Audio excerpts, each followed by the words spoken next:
Okay, we're back. Grapes part 2. I've still got the V tool. I see some little nurdles in here I'd like to clean.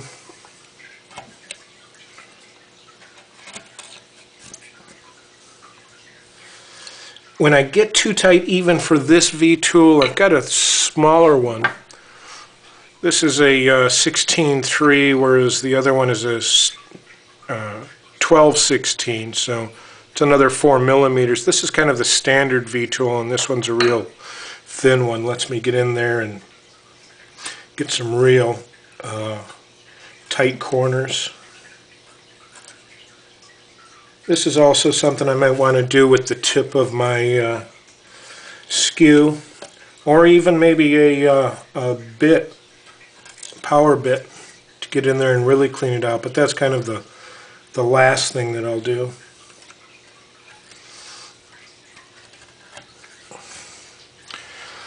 Okay, let's go back with the large gouge. That's kind of the most fun. And it's just kind of I go back and forth over all the different grapes.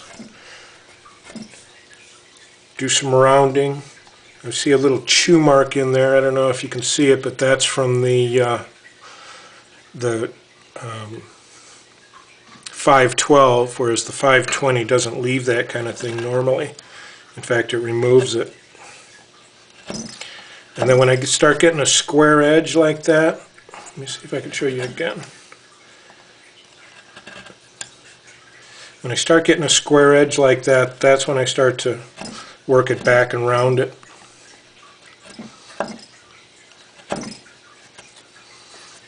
It's nice having these, stop cuts everywhere. When I first started doing grapes, I tried to restrain the gouge so that it wouldn't bottom out in these things, but it does leave a little, I don't know if you can see it, but it leaves a little bit of a mark there. Generally coming back from the other side will remove that, and also the cleanup with the V tool. So let me work this these two funny looking grapes over here in the corner a little bit. I've posted that a lot of these, most of this stuff is interrelated. I can't just work a single grape. I've got to go round and round, and when they're next to each other or when they're next to a leaf, as in this case, I've got to also work that leaf back so that I can start pulling that grape down and get it recessed and rounded like I want to. I don't think this was a grape in the original drawing, but that open space was going to be problematic, getting good edges on that, so I just threw a grape in there. And if it doesn't pan out, I could go in, I'd probably do it with the router and eliminate, create some space in here. Probably aesthetically better.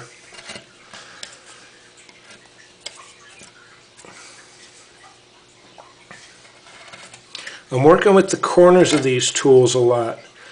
I have nosed back one of my gouges, one of my bent gouges.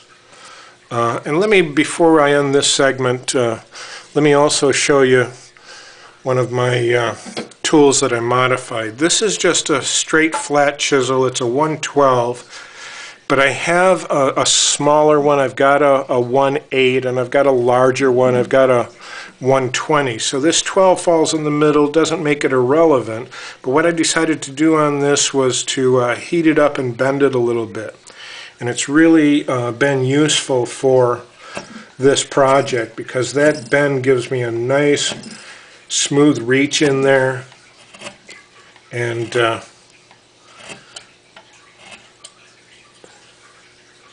it's not very much bend, but it sure makes a difference for being able to get into some places that I normally wouldn't be able to. I may have been able to get in there in the past, but I wouldn't have been able to get any bite. So that bend has been pretty useful, and I can still use it as a straight chisel. It didn't take away from that at all. I'll use it like this for concave things like the grapes, and I'll use it like this for, you know, maybe cleaning up or getting in somewhere that I need to get into, that it gives me just a little bit more angle and lets me do things that I couldn't otherwise. Also, I keep the shop vac right handy so that I'm not blowing the chips all over.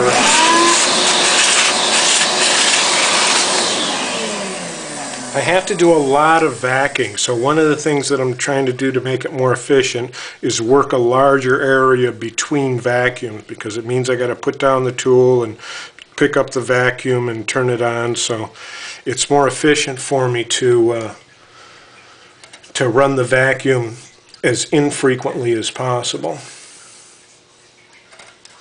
So, you know, the grapes are tedious.